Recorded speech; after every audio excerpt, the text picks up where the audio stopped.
The wishing upon a Jirachi event in Pokemon Pokopia is here, and there's a few things you should know.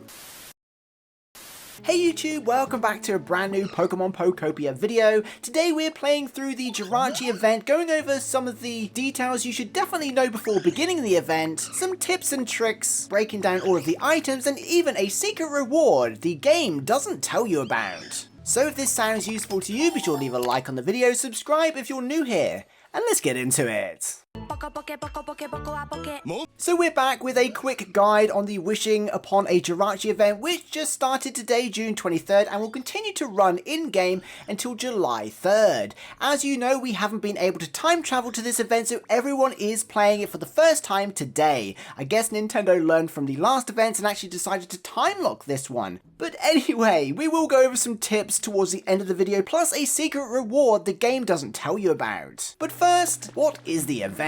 Well, essentially you meet Jirachi outside of the Pokemon Center, of course, which is decorated in a beautiful starry scene. And essentially Jirachi teaches you the recipe for the wish notes, which you then need to turn into shiny wish notes. You do this by crafting the wish notes, which we'll get to shortly, giving them to a Pokemon to fulfill a request, and in return you get the shiny wish note back. Now this event, compared to the previous events, like the Hop-Hip event for example, is pretty time consuming. And I do think the further into the game and the story you are, the easier this will probably be for you. Anyway, in order to craft the wish notes, you need a lot of vine ropes. These are of course the little vine resources that you can find on the ground, so you get these pretty much at the start of the game. I don't think you'll have any trouble finding them. If you are struggling to find the vine ropes, simply use your slash to slash some vines and you'll get the vine ropes. Anyway, once you have some wish notes, you can head over to a Pokemon with a speech bubble above their head, because they're the ones that want a request, and just speak with them. They will ask you for a favor or tell you the request. You'll agree to it and hand over a wish note. Then it's your job to go away and do the request. These can range from habitats and actually having to build a habitat, cooking foods, crafting items, and handing over other items and resources. So depending on how much stuff you have, it can be a pretty lengthy event. Anyway, upon completing the requests, such as building a habitat near the Pokemon, speaking with them completes the goal, and they hand you back a shiny wish note because their wish has been fulfilled. As you'd expect, there are 10 items in the game, which we'll go over in a second, along with a secret reward, and each one costs one shiny wish note. And of course, you can obtain these inside the Pokemon Center, exchange a wish note for each item.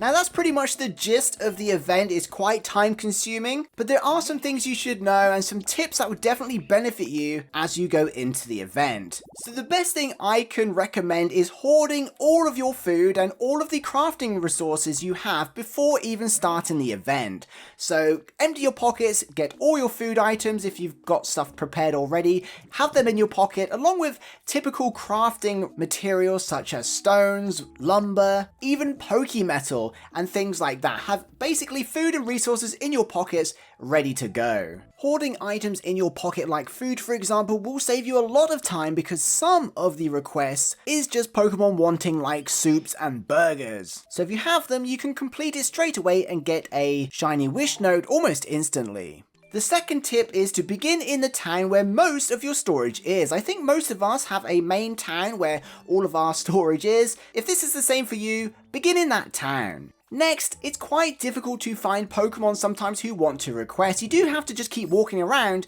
until you find one. I find that after 3 or 4 requests in any given town, I just move to the next town. So start in the town with the most storage, complete 4 or 5 requests, and move to a different town. This was the quickest way I found to get 10 shiny wish notes, which is of course what you need to get one of each item. Again, if you haven't already, definitely hoard the vine ropes as well, because depending on how many wish notes you want, you will need to craft a bunch of them, especially if you plan to hoard them for the future or get duplicate items to keep in storage. And that's pretty much all there is to it. You've just got to put the time in with this event.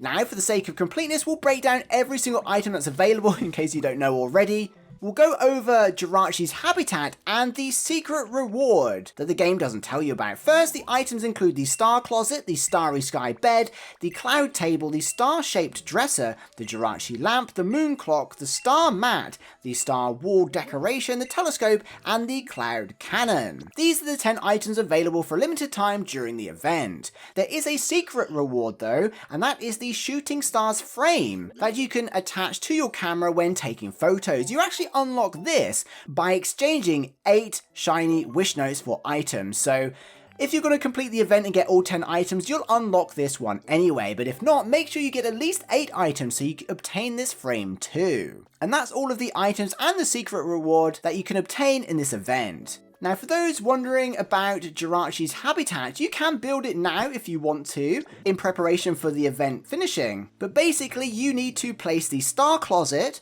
the starry sky bed, the cloud table, and the Jirachi lamp on the table. But the most important detail here is that you actually need to power the lamp. If you just set up the habitat, it won't acknowledge it as a habitat. But if you set it up near a power line or give it dedicated power, the lamp will come on and the habitat will form. And if you do this, you've got it ready for when the event ends and Jirachi's floating around with nowhere to live and you can move them in straight away. So there we go, pretty cool event. I actually prefer this one, even though it did take a little bit more time, but we do have 10 days, so don't worry too much if you don't have much Pokemon or they don't seem to be asking for requests and things like that. I do think the further in the game you are, the easier this will be, because the more Pokemon you have, the quicker it will be to find requests and things like that. So not too difficult, but a few things to bear in mind there to make sure you get the most out of this event and do it most efficiently. So yeah, let me know what you think. Let me know which is your favorite item out of all 10 Jirachi themed items. I'd love to know. But yeah, I hope this helped. Thank you so much for watching. Good luck with the event. I hope you enjoy it. Please leave a like on the way out